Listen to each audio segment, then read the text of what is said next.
L'Association des juristes sénégalais, en collaboration avec l'Union européenne, a organisé hier un atelier de formation des journalistes pour un traitement adéquat des violences sexuelles dans le cadre du projet Contribuer à l'éradication des violences sexuelles par la sensibilisation, la vulgarisation et l'application effective de la loi criminalisant le viol et la pédophilie en zone urbaine et périurbaine dans les régions de Dakar, Thiès, Kaolack, Diourbel, Saint-Louis et Tambacounda. D'abord, remercier l'association des juristes sénégalais par rapport à cette opportunité qu'elle a offert du moins à la presse de Saint-Louis. Parce que les violences sexuelles, ce sont des choses que nous vivons au jour le jour. Mais le problème qui se pose, c'était comment faire pour traiter l'information.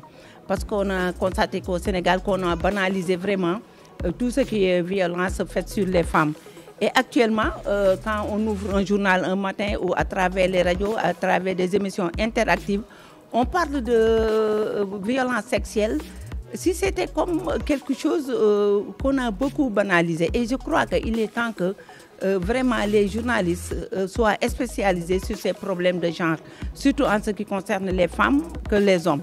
Et cette opportunité, vraiment, nous la saluons. Et ce sont des choses vraiment que nous aimons, que l'AJS vraiment nous aide à faire beaucoup de formations par rapport à ces violences, mais aussi avec des juristes, peut-être avec d'autres sociologues qui vont encore nous former davantage, parce que ça nous permettra vraiment de mieux s'imprégner de la chose, mais aussi de mieux traiter tout ce qui est violence faite aux femmes.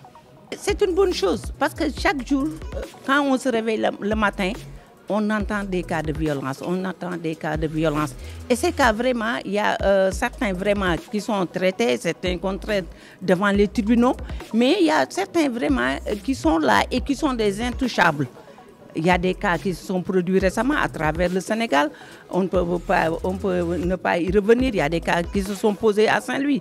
Aujourd'hui même à Saint-Louis, il y a un cas où il y a 20 filles qui sont tombées en état de grossesse. Elles ont été violées ou non, ça, c'est à la justice de le confirmer. Mais c'est ces cas-là que l'association doit prendre en charge. Et ça en partenariat avec les hommes de presse qui sont sur le terrain.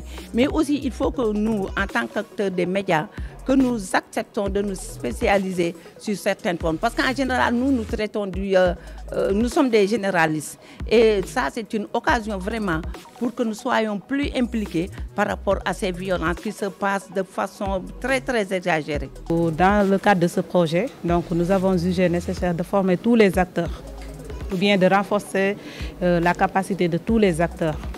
Donc, et les journalistes en font partie. Parce que les journalistes, on peut dire que ce sont les miroirs de la société. De par les journalistes, le message passe très vite. Donc, la sensibilisation, si les journalistes transmettent leur message bien, donc je pense que cette sensibilisation va bien passer. C'est comme l'a expliqué tout à l'heure l'experte Mina Pendafay. Donc, si le traitement médiatique est bien fait, donc les victimes n'auront pas de problème.